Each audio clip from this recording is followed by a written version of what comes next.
Всем здравствуйте! Приветствую моих гостей, моих подписчиков канала. Кто со мной не знаком, меня зовут Алла. И сегодня давайте посмотрим тему, какая женщина хочет с вами увидеться. Как всегда, будет два варианта, поэтому загадайте цифру 1 или 2 и выбирайте свой вариант. А я напоминаю, что кто у меня впервые на канале, подписываемся, ставим лайки этому видео.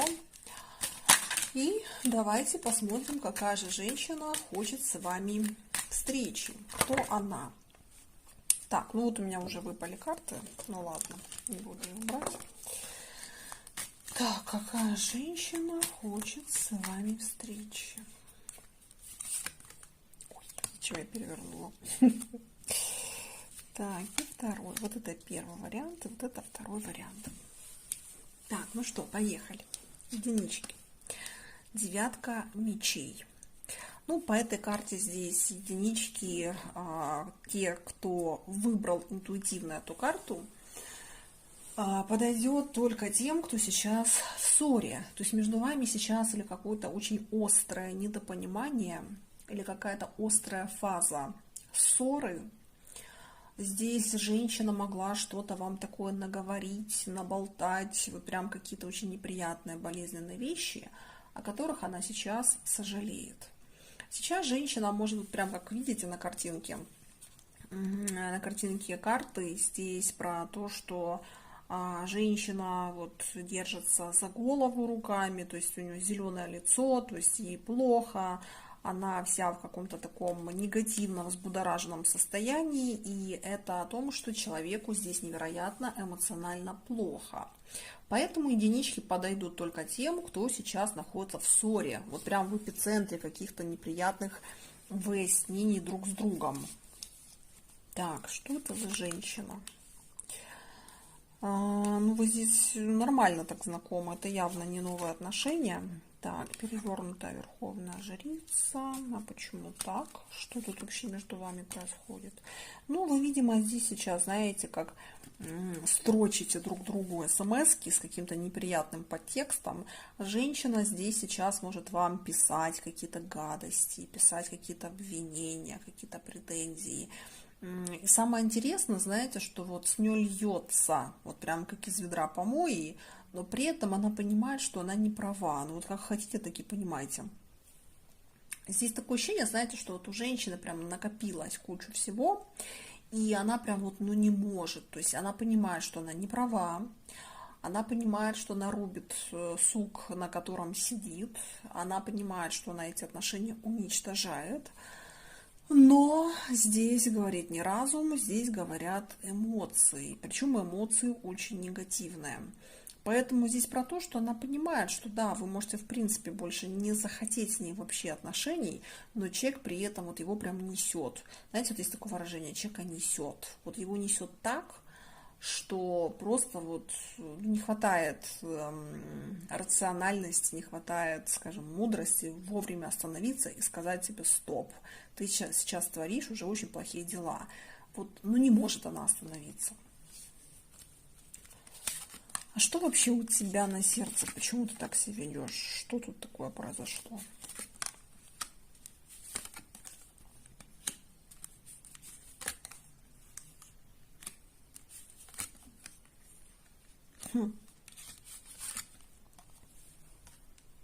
Слушайте, единички, что я могу вам сказать? Все люди разные, у каждого, как говорится, своя колокольня. Это абсолютно нормально, когда один человек, знаете, как вот пример, стоит перед вами, не знаю, там арбуз. Один человек скажет, что это арбуз, второй человек скажет, что это муляж, третий человек скажет, что это, не знаю, там какой-то там этот мяч для футбола. То есть, понимаете, как бы вот люди на одну и ту же вещь могут говорить совершенно разное. Это как есть хорошая поговорка, когда люди, вот, например, взять слона, и один человек смотрит на слона со стороны хвоста, второй человек смотрит там на уровне его ухо, например, третий там где-то сбоку стоит и видит только вот какую-то свою маленькую картинку, но никто из них не видит слона в целом. Вот здесь вот первый вариант вот точно про слона, это 1000000% ваша ситуация, вот если вы именно интуитивно выбрали и с вами резонирует эта информация. Здесь про то, что женщина, например, смотрит в хвост этому слону и думает, что вот правда только то, что вот есть хвост. Вы, например, там можете стоять где-то перед слоном и смотреть на него, и вам кажется, что вот слон это вот то, что вы видите впереди себя, это глаза и хобот. А она думает, что вот слон это задница и хвост. Но никто из вас не видит настоящего слона, как говорится, сверху. То есть можно увидеть ситуацию только тогда, когда вы всеобъемлюще смотрите, вот как с дрона сверху, да, вы видите как бы вот предмет в целом. Поэтому здесь про то, что вы тут деретесь как-то, вы тут конкретно деретесь над какой-то ситуацией. Расклад общий, поэтому у каждого из вас это может быть какая-то своя сфера. У кого-то это измены, у кого-то это финансы, у кого-то это ваши бывшие, у кого-то это дети, у кого-то это ваше мировоззрение и так далее. То есть суть в том, что здесь каждый из вас почему-то вот считает, что только ваша правда верна, а другого человека не верна. И вы здесь вот прям, вот знаете, как на мечах деретесь. Женщина здесь прям вот, не знаю, как говорится, со слюнями изо рта, вот прям у нее там все брызжет, и она пытается доказать свою правду. Здесь была какая-то ситуация, в которой женщина считает, что вы очень как-то неправильно себя повели. Вы как-то или очень мягко повели, или, ну вот, например, там, может быть, не надо было кому-то занимать денег, вы заняли, и она это восприняла как, вот, не знаю, там, нарушение границ в семье, потому что вы там оторвали кусок денег, отдали кому-то, хотя это нужно было, там, не знаю, на что-то другое в вашей семье.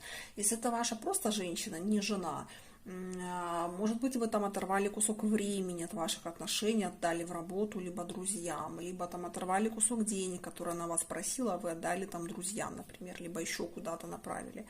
То есть тут вот первый вариант про то, что вот она бы хотела с вами поговорить о том, что ты не прав. То есть ты реально не прав, ты портишь наши отношения, хотя на самом деле она точно так же портит здесь отношения тем, что она, знаете, как ядом. Вот прям ядом заражает сейчас вас и ваши отношения. Так, а чувства у тебя вообще есть?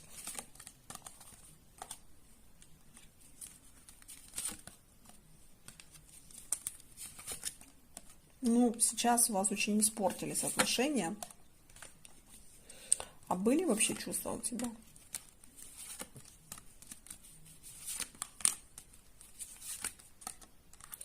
Да, здесь у женщины серьезное намерение. У большинства это будет ваша жена, либо гражданская, либо официальная, либо гостевая.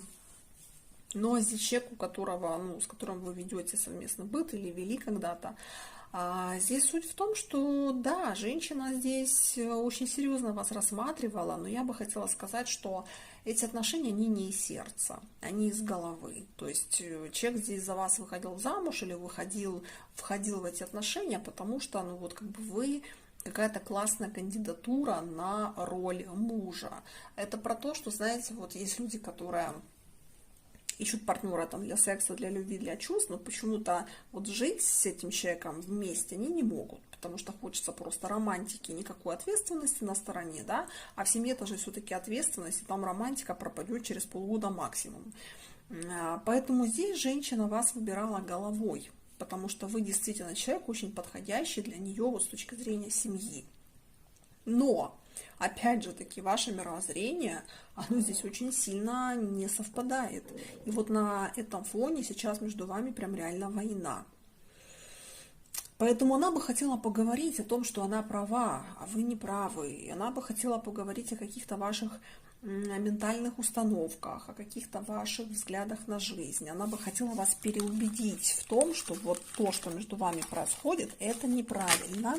Вы ее не слышите, и она бы хотела это все подать вам совершенно вот как по другим каким-то градусам и переубедить вас. Если вы здесь не переубедитесь, то тут женщина прям вот готова уходить даже от вас. Хотя мне карты говорят, что вы сами можете уйти, потому что она реально вас уже достала. Так, второй вариант. Тут еще похлеще. Десятка мечей. Так, десяточка мечей. А что же это так все плохо? Что тут происходит? Так, тут вообще все запутано. Вы тут, видимо, очень давно не виделись. Значит, ребят, второй вариант здесь подойдет любовникам, либо подойдет тем людям, которые любят друг друга, но которые оба заняты. Ну, то есть такой любовный четырехугольник, когда женщина замужем и мужчина здесь женат. Так, здесь такое ощущение, что уже все надежды как бы пропали. Вы уже здесь оба понимаете, что тут ничего не светит. Оба вы здесь страдали на этом фоне. Да, женщина могла здесь это не показывать, но поверьте, здесь у большинства отыграется, что женщина к вам испытывала очень большие, очень глубокие чувства. Но здесь возможно такое, что вы могли говорить, что я не разведусь, или там я не могу тебе дать того, чего ты хочешь. Здесь речь о том, что... Или вы могли сказать, например, что я не хочу разбивать твою семью.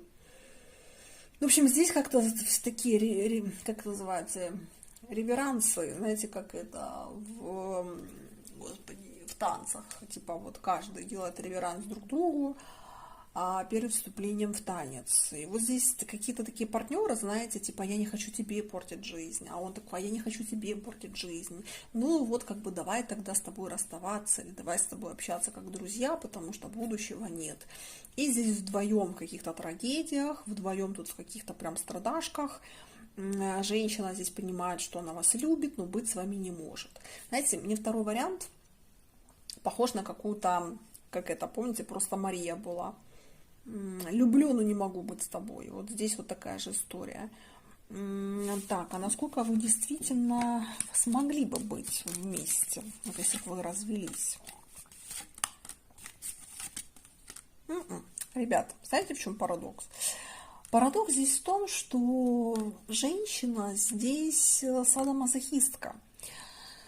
Здесь речь о том, что на самом деле, если бы вы оба были готовы к этим отношениям, вот именно с точки зрения перспектив, здесь на самом деле можно было бы выходить из тех отношений, в которых вы сейчас либо оба, либо кто-то один находится, потому что здесь есть чувства и у вас, и у нее, но почему-то женщина здесь не выбирает никакие конкретные действия. Женщина здесь просто про то, чтобы пострадать, почувствовать себя жертвой, пожаловаться, что вот как мир устроен несправедливо, почему там, например, вашей жене досталось все, а она вот бедолага страдает.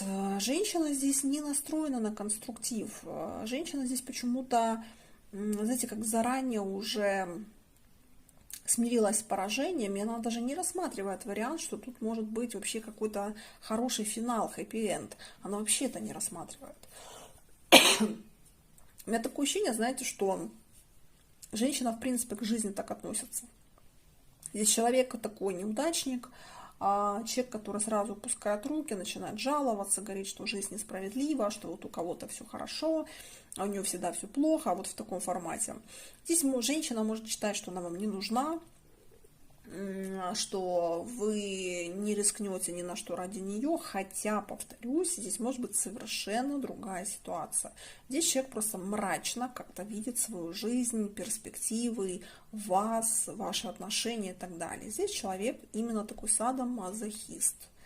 Здесь человек, который, знаете, у него может быть невроз у этой женщины, то есть она не может объективно смотреть на жизнь, она всегда во всем видит какие-то подвохи, какие-то драмы, какие-то страдания, какие-то разочарования. Поэтому о чем бы она хотела поговорить? Она бы хотела поговорить о том, что она вас любит, но, ребят, тут есть подвох. Любит она вас любит, но тут такое ощущение, знаете, что вот если бы вы ей предложили счастливые отношения, она бы в них не смогла находиться. То есть здесь прикол в том, что вот пока она страдает, она вас любит. А вот если бы действительно вот вы бы начали быть вместе, тут 99% из 100, что она бы не смогла находиться в счастливых отношениях.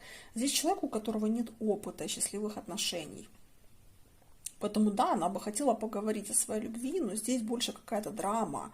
И у меня ощущение, что ей нравится в этой драме находиться. Понимаете, ведь есть сознание, есть подсознание. Так вот, сознательно она может вам говорить все, что угодно. Но бессознательно, вот если ей дать счастливые отношения с вами, она бы их не выдержала. Она бы сама бы потом начала искать какие-то причины, почему от вас уйти. Потому что здесь человек, у которого отсутствует навык счастливых отношений. Поэтому да, поговорить хотела бы о любви, о том, что вот все плохо, все фатально, все как-то драматично, что вот как бы ты ничего не делаешь, ты никак не определяешься, вот все в жизни как-то не сложилось. А по факту, если тут разобраться, то она сама ни на что не готова, потому что здесь человек настроен только на сплошные страдания и разочарования. То есть тут человек, у которого невроз. Люди с неврозом, они в принципе не способны, пока они не вылечатся от него, пока не пройдут много сессий со специалистом, они не способны на нормальное полноценное отношение. Они будут вас обвинять в том, что это вы виноваты, это вы ее делаете несчастной. Ну, это не важно, пол, это и мужчины такие, и женщины такие. Болезнь, скажем, невроз, она очень сильно распространена. И на самом деле, сколько я знаю на личных раскладах клиентов, очень многих людей как раз вот проблема именно из-за невроза, а не потому, что они друг друга не любят.